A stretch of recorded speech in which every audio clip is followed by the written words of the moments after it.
Hey, and welcome to The Infinite Method. Another episode of our podcast. So, today I want to talk about a couple of things that have happened with people I've been talking to over the last few weeks, and Gal and I were discussing it. And it's when you're complaining about your partner, or in fact, it's when you complain about anything or anybody, but particularly we notice in relationship. Yeah, especially in intimate relationships, right, where one person's complaining about another person in the so the husband's complaining about the wife, or the wife's complaining about the husband, and they have a complete blind spot as to what is actually really going on in there. So the blind spot's really important. So let's just dig into that a little bit. So what you have to understand about that, you hear things about the ego, but the thing about the ego is it wants to be right. It protects you by being right, and how it be's right is about your points of view, your beliefs, your stories, and your rules. And it's 100% committed to that. It would rather be right about those things than it would get oxygen. Even though it knows that you're going to die without oxygen, it prefers to be right. To be right, yeah. So whenever you find yourself complaining about anything, it's always you being right about something, making somebody else wrong. That is the essence of a complaint. Is you saying, I'm right about my position, my point of view, my rules, my beliefs, my stories. They are wrong. If they change, the world will work out, things will happen, everything will go how it's supposed to.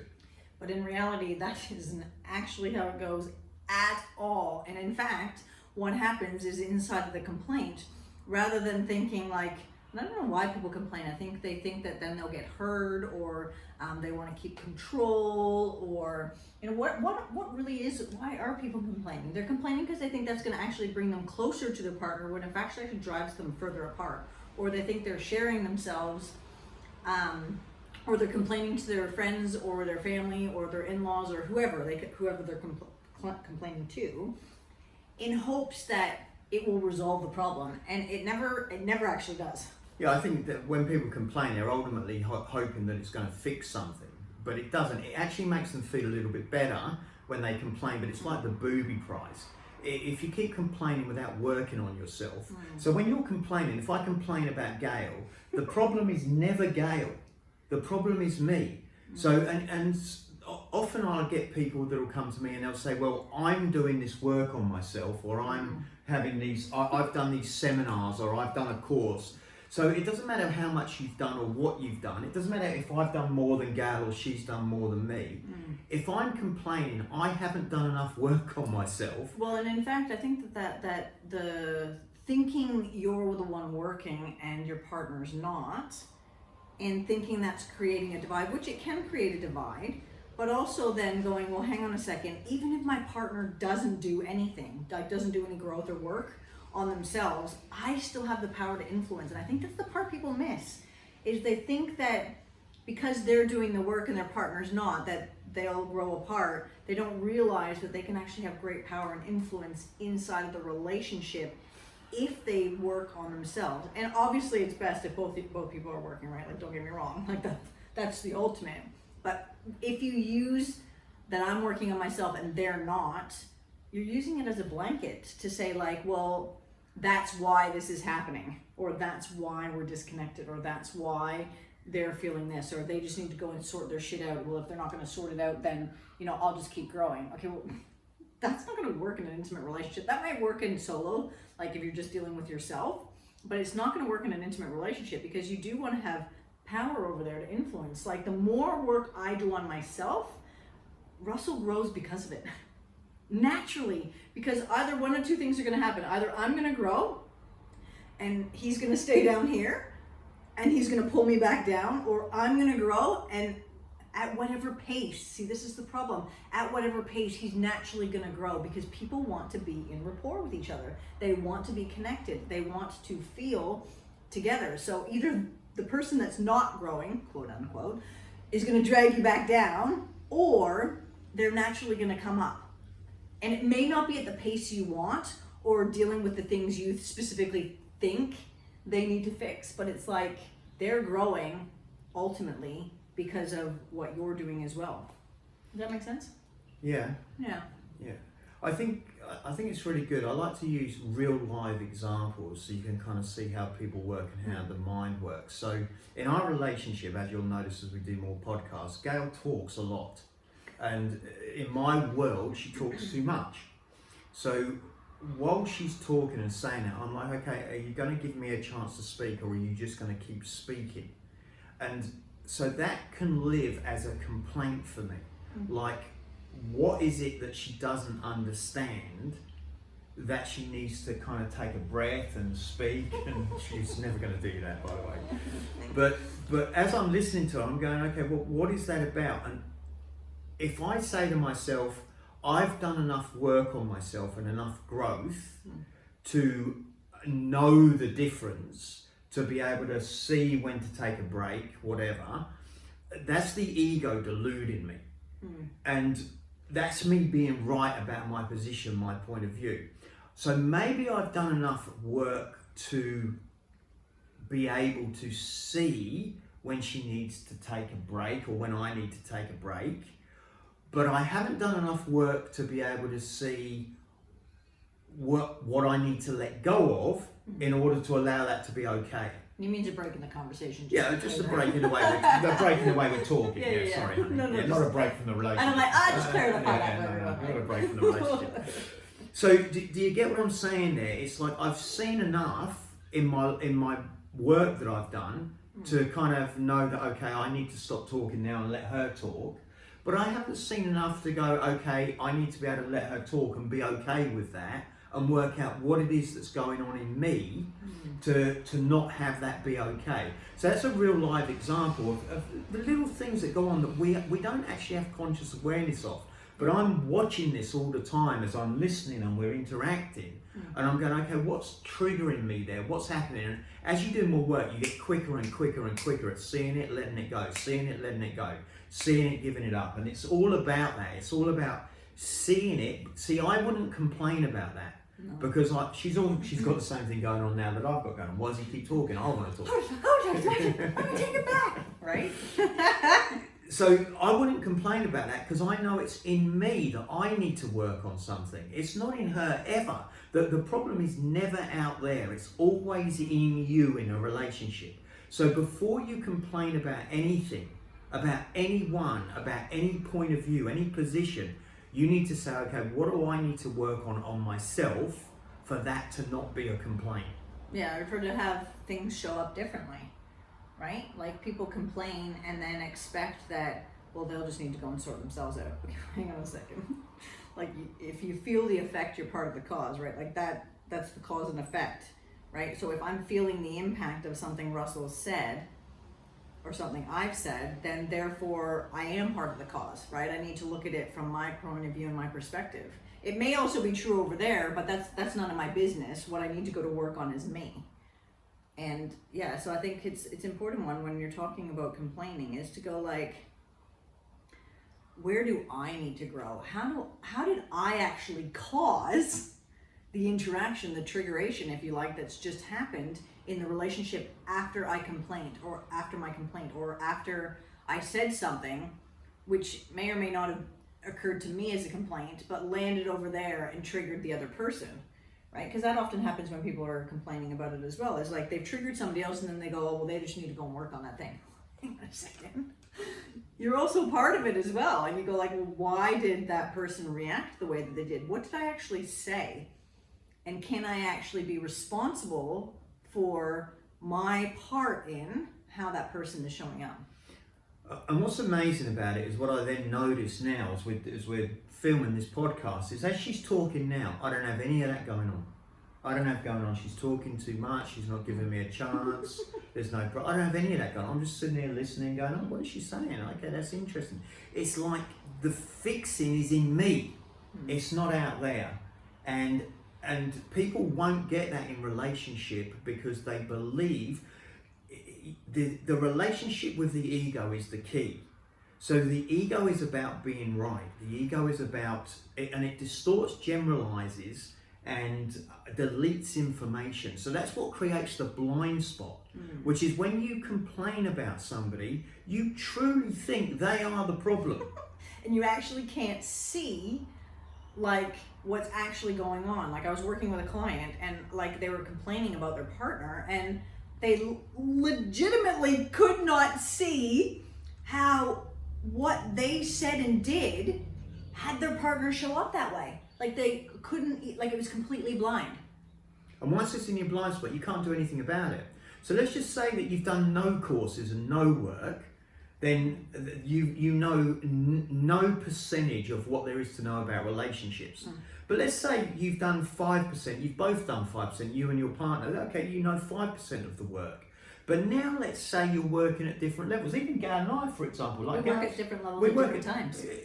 She picks things up quicker than I do, but I've been working longer than she has. I'm a tad older.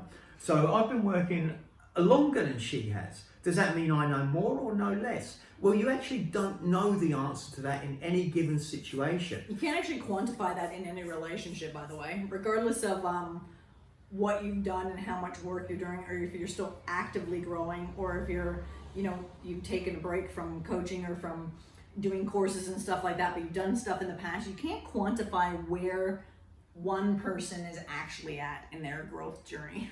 You just have to trust that each person is growing at whatever rate they're growing. What I can promise you is my ego is going to tell me I know more than her. Always. I can promise you that 100%. And what I can promise you is if I don't watch the conversation in my mind, it's going to tell me that she's the problem and that she needs to grow. And in fact, you all hear me say it often, you know, you coach people on that, babe, when you're coaching relationships. How come you don't do it in a relationship? But the thing there is, I need to grow to understand it. So if you've done, let's say you've done a course and you've done a little bit of coaching, a little bit of mentoring, maybe now you know 10%. Let's say you're like Gail and I, maybe we've invested our life in it and our studied it, and we do courses every Fascinated year. by it. We do 3, 4, 5 courses every year. We coach people regularly, daily. We have coaches, we get coached. Let's say we know 60%, 70% of what there is to know about relationships. We still don't know 100% of what there is to know. So the Even solution, when you think you know 100% of what there is to know, there will always be a blind spot, and you always want to literally operate in 80-20. You want to know that even if you know all, it's really 80%. You want to go to work on the 20% that is your blind spot. and be sure that whatever you are saying lives in your blind spot. Keep, you know, you've got these rules about life, about how your partner should act, about how you should act. Well, we've got creative rules that we create that work, because your rules don't work. Okay, so just if you come to a seminar, you'd understand. But just take a piece of paper now and write down all the things your partner needs to do for you to be happy, all the things your friends need to do for you to be happy, all the things your kids need to do for you to be happy, and all the things you need to have and work on for you to be happy. It is impossible with those rules for you to be happy. Impossible. If you fast forward, if you actually sat down and did that exercise, what you would see is there's a crap ton of rules, stories, and beliefs around what people need to do in order for you to be happy. And it's virtually impossible for that actually to happen. So here's a rule that'll work. Here's a rule I recommend you take on, a created rule that will make a significant difference in your life. So the rule that you can take on that will make a difference is, if I'm complaining about something, the ego is hiding something from me in my blind spot. I need to go to work on finding my blind spot. If I can't find it myself, I need a coach. If I can't find it through a coach, I can even ask Gail, who might be the source of the complaint. Yeah. The point is once you have that rule, in our relationship, if I'm about to complain about her in any way, I know there is something the ego is keeping in my blind spot that I need to understand. Just like I shared with you at the beginning of this podcast. She's talking, which is Gail. And I'm going in my mind, okay, she's going to give me a chance to talk. I'm going to forget which is what happens. I forget what I was going to say. And she's going to laugh about it because she thinks I'm funny. But the whole point is, okay, what in my blind spot do I need to let go of? That's my rule. It's not the problems with Gail. The problem is, what am I not seeing about myself that is causing the problem in my relationship right now. A couple of weeks, can I keep going? So I don't get caught out in my own stuff. A couple of weeks ago, I had a lady come to me and she phones up and she says she's got a problem in the relationship. She wants to do something about it. And so I talk to her about it. She gets inspired. She wants to come along. She wants to do some work. But then she hasn't registered for the program we were talking about. I don't understand particularly in her case why she hasn't registered. I just understand people. And what will be going on for her is some version of, it's not just me, it's him. He needs to work on him. He is the problem. Or there'll be another problem, which is I can't afford it. Don't have the money. You have to prioritize in life. We prioritize our relationship, so we invest money into our relationship. We will sell our $50,000 car in order to spend $10,000 on our relationship. Yeah. Will you sell your $50,000 car? Or will you keep complaining about your partner whilst driving around in your $50,000 car? You don't complain about your car because your car's a $50,000 car. It works fine. You pay the maintenance, you put the time into it, you put the effort into it. It runs, it works well. Yeah. You don't be right about your car.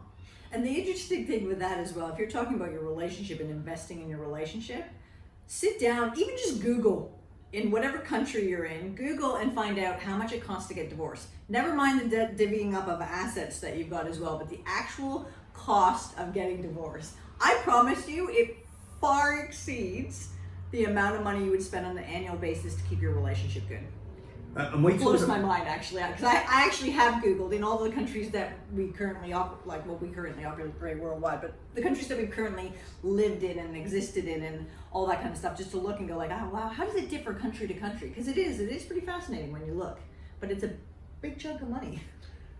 And we talk about a thing called the invisible divorce, which is the divorce that happens while you're still married.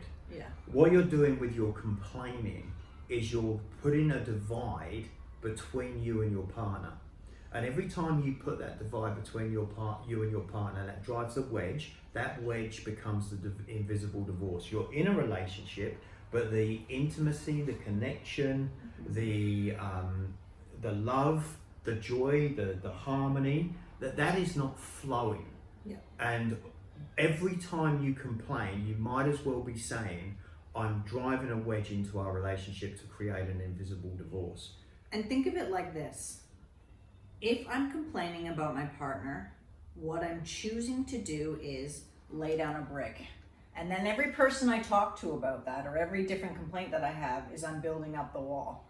Now, in your relationship, you want to choose to, here's another great rule to adopt into your relationship, is choose not to have any withheld communication. If I have a complaint about Russell, who is the person I should be complaining to about that, or having a conversation, more to the point, not complaining about it, but having a conversation with it about? It's Russell. It's not my sister, it's not my mom, it's not my dad, it's not the kids, it's not Joe down the street, right? It's Russell. Because the only person that can make a difference with the complaint I'm having, if it's about Russell, is Russell. And that needs to be at the cornerstone of your relationship. And you want to adopt that in there and go, well, I'm going to choose to adopt the rule of no withheld communication. And you know what? Sometimes the communication is not enlightened or fabulous or fun, or it can be hurtful over there or over here, right? But the willingness to actually share whatever's there creates a new level of intimacy. Because if you think about every complaint that you've ever had about your partner, imagine how big the wall is between you, and how, like, you can connect. And people go, yeah, but we still connect. We still have this awesomeness. Yeah, of course, you would. But not at the level that you actually could experience when this wall no longer exists. When you don't lay down bricks. When you notice you want to, like, lay down a brick, and you go, actually, my commitment is to my partner and to my relationship. So I'm going to go and have a conversation there. No matter how comfortable or uncomfortable it might be. So we have levels of communication. We teach tools in communication, and they start from levels. I mean, the first level is withheld communication is the lowest form. So not saying something is the lowest form. Funny enough, the level up from that is dumping.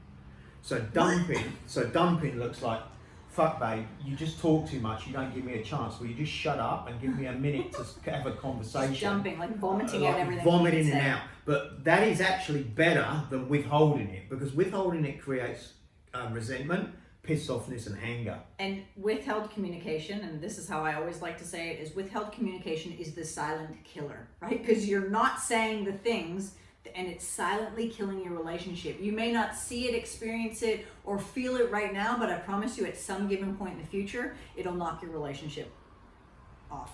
I come across a lot of people withholding communication. That's probably a conversation for another day. So, yeah. But the level of communication that you at least want to get to is a communication where there's no blame in it. I'm not blaming her for what she's doing, and I'm not holding it in, and I'm not dumping it on her angrily or aggressively or making her wrong for it. I'm being responsible for my own feelings inside my own body about the action she's doing that's triggering my own experience. And that's really important to understand. So, and also in this case, we're talking about she talks too much during the podcast, right? to put it summing up. She talks too much everywhere, really. But we're talking about just the podcast. So she talks too much during the podcast. So I don't want to just sit here and get pissed off and angry and resentful. I don't want to turn around and say, shit, babe, stop talking so much. You're driving me crazy. I keep forgetting what I'm supposed to say. So the next level up from that is I want to communicate it in a way that doesn't put the fact that in my world she talks too much during the podcast. You can comment, decide if you think she does too. You probably think I do, fine. So if she talks too much during the podcast, I don't want to put it between the relationship. Her talking too much, or my point of view, she talks too much, doesn't need to come between us. No. And we do teach a technique for not doing that. But for now, I just want to give you an example of how that looks. And what that looks like is, hey babe, you know, when we do the podcast, I'm trying to think of what I want to say, and it feels like you talk and then you don't take a breath. And it really kind of causes me then to worry that I'm going to forget what I'm going to say. In fact, I often do forget what I'm going to say. And I don't know if you feel like there's anything you can do about that, or I'm not saying it's a problem. I don't really think it is. I love to hear you talk. I love the way you get excited about stuff. But I just wanted to bring it up because you might be able to make a space for me to not have to go through that and experience that. No way, babe. Thanks for sharing that. I'm sure I can be mindful of it, but at the same time, you know how excited I get. And when I get excited, I kind of go off on a tangent. So, yeah. Nice, awesome. So that's just basically, I'm just sharing what's there for me. And it's not her fault that's there for me. You can even see her giggling a little bit as I say it because she thinks I'm funny. She's like, seriously, you know, speak over me if you're going to speak, or that's in her Take the world. conversation back. Yeah, don't just wait around, you know. But what I'm saying to you is, he has to have the space to say that, right? And I'm not. No matter how it lands. And it's my blind spot. It's the blind spot in my ego that tells me somewhere subconsciously, if she keeps doing that, it's going to cause me a problem, whatever it might be. And so it's always the emphasis, no matter, let's just say I've done 80% of growth, she's done 70% of growth or 60% of growth. Let's just say I'm right. Actually, there is no right and wrong, but let's say I'm right, she's wrong. Whatever the situation, the growth is over here with me. I have not grown enough to make that situation okay. And what I need to do is grow more. And if you chunk it down even further, if you talk complaint, what's underneath a complaint is the need for control, right? And our need to control our environment, the people around us, be right about our opinion, share ourselves in a way that we think is the right way or the wrong way, make somebody else wrong and make us right, you know, whatever it is, all of it underneath is a need to control, which ultimately feels like you're controlling in order to feel safe or loved. And that is not the way you want to be getting loved or feel safe in a relationship. And you know, for a woman, it's about, you know, going into, I won't go into deep into this topic either, this is another day, but for a woman, it's about understanding from the feminine state. It's about opening up and being vulnerable. This is how you make me feel and sharing yourself. From a masculine point of view, it's about stepping up and being present and being strong and being there, not dominating, not dictating, not controlling, not ruling. Because if you know me, that's never going to happen. But if I can be present for her, if I can give her the focus, give her the presence, then she can feel safe, she can relax, she can open her heart, she can share. Now, do not then go, okay, she needs to do that in order for me to be strong and be present, or I need to do that in order for her to be vulnerable. No, that's not how that works. That can't become another part of your complaint now. So like I need to be vulnerable and open myself up and share for me, first and foremost. And the ripple effect in my intimate relationship is huge, and Russell gets massive benefits from that. Equally, he needs to be strong and confident and certain in his masculine state and share from that perspective. What he needs to do that for him, right? He needs to feel grounded in earth in that state for him. And yeah, the ripple effect over here is massive. And yes, that creates a different level of sacred love and connectivity and safety inside the relationship. And then so let's just sum this up a little bit. Maybe you don't like to see yourself as a complainer. So some people like to dilute and distort. The ego wants to distort. The ego wants to make you look better than you are. Maybe you just have little disagreements. Maybe you have enlightened conversations that are put you in a place where the other person's a little bit wrong.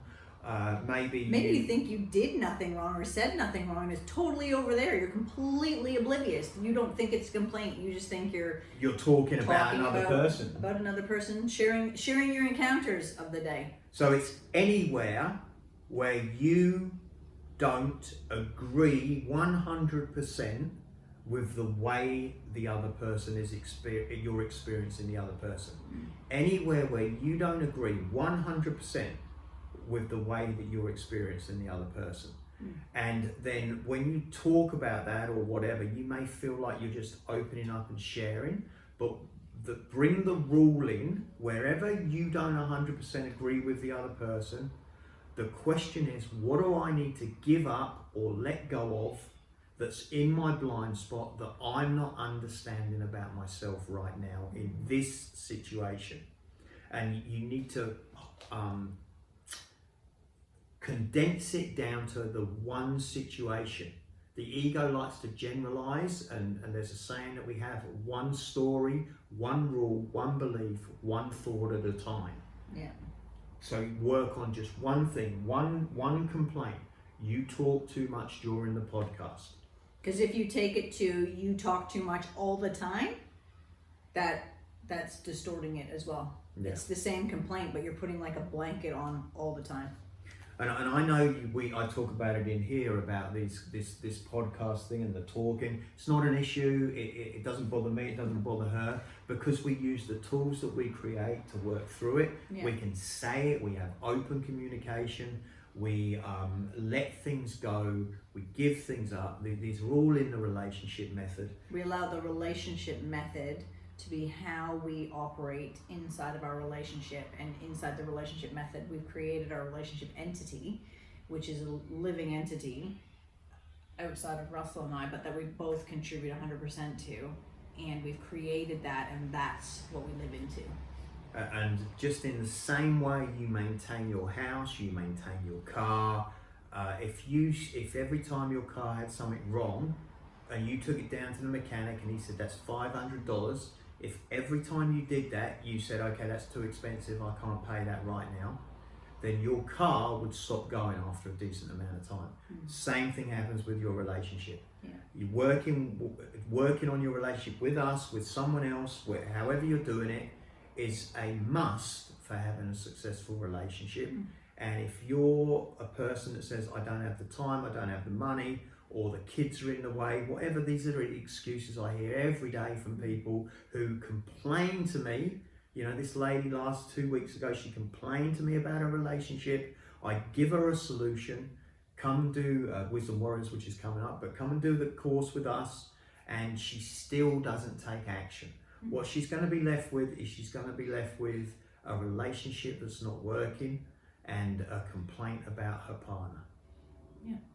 Okay? That's the raw, real truth of it, right? If you're not working on your relationship, then your relationship is going to die, because we're either growing and dying in life. Everything in life is either growing or it's dying. And the only question to ask yourself is, are you growing and moving forward, or are you letting it slowly die?